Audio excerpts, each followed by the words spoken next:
ঢাকা বিশ্ববিদ্যালয় ছাত্র সংসদ মানে নির্বাচনটা হলে আসলে সবার কথা বলার ওপেন স্পেস তৈরি হবে, সবাই দলমত নির্বিশেষে কথা বলতে পারবে, শিক্ষার্থীদের অধিকার বাস্তবায়ন হবে। আসলে তো শিক্ষার্থীরাই আসলে দেশের ভবিষ্যৎ এবং তারাই বিভিন্ন সময় আন্দোলন প্রতিবাদ করে আসছে। দেশের সংস্কারে শিক্ষার্থীদের ভূমিকা সবচেয়ে বেশি। তো আসলে একটা বৃহত্তর মহল চায় যে শিক্ষার্থীরা একটু অবদমিত থাকুক, তাদের পড়াশোনার পরিবেশ একটু নষ্ট থাকুক। এই কারণগুলো হয়তো জড়িত থাকতে পারে এবং এটা আন্তর্জাতিক ষড়যন্ত্রের অংশ হতে পারে। আমি আসলে ফার্স্ট ইয়ার থেকে শিক্ষার্থীদের সাথে নিয়ে কাজ করি। আমি আসলে কখনো নিজেকে নেতা ভাবি না, আমি শিক্ষার্থীদেরই একজন। তাদের হয়তো প্রতিনিধি হয়ে আরও বড় পরিসরে কাজ করতে পারবো। তো শিক্ষার্থীরা আমাকে পছন্দ করে, আমার উপর বিশ্বাস রাখে এবং আমিও আশাবাদী যে তারা হয়তো যোগ্যতার ভিত্তিতে আমাকে ভোট দেবে এবং নির্বাচিত করবে এবং আমি তাদেরকে সাথে নিয়ে কাজ করতে চাই।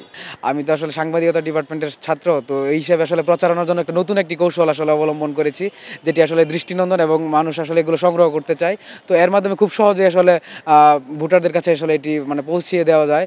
একই সাথে আমাদের আসলে কেন্দ্রীয় সংসদে আসলে অনেকজন প্রার্থী রয়েছেন, তাদের মধ্য থেকে আসলে ইউনিক কিছু না করলে আসলে শিক্ষার্থীদের দৃষ্টি আকর্ষণ করা যায় না। তো প্রচারণার মূলত আসলে একটি কৌশল হিসেবে আমি এইটি আসলে প্রচার করছি।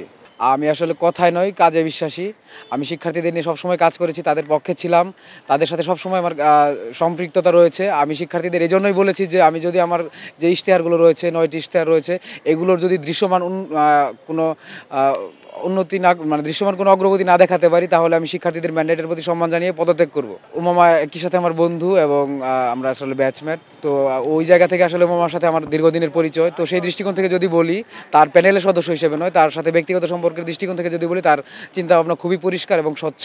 সে আসলে শিক্ষার্থীদের সাথে কাজ করতে চায় এবং ইতিপূর্বে অনেকগুলো কাজ করেছেও। বিশেষ করে নারী শিক্ষার্থীদের যে বিভিন্ন বৈষম্য এবং তাদের সাথে যে ঘটে যাওয়া বিভিন্ন ধরনের নিরাপত্তা ইস্যু, এই বিষয়গুলো নিয়ে উমামা সবসময় কাজ করে এবং শিক্ষার্থীদের কণ্ঠস্বর হিসেবে ইতিমধ্যে উপস্থাপন করেছে। এছাড়াও জুলাই আন্দোলনে তার একদম প্রথম সারিতে ভূমিকা ছিল। আশা করি সে নেতৃত্বে আসলে ঢাকা বিশ্ববিদ্যালয়ের আসলে দৃশ্যমান উন্নতি হবে। তার আসলে কোনো রাজনৈতিক ইশতেহার নয়, সে আসলে শিক্ষার্থীদের নিয়ে কাজ করতে চায়। খবরের কাগজ, নিখাত, নির্ভীক, নিরপেক্ষ।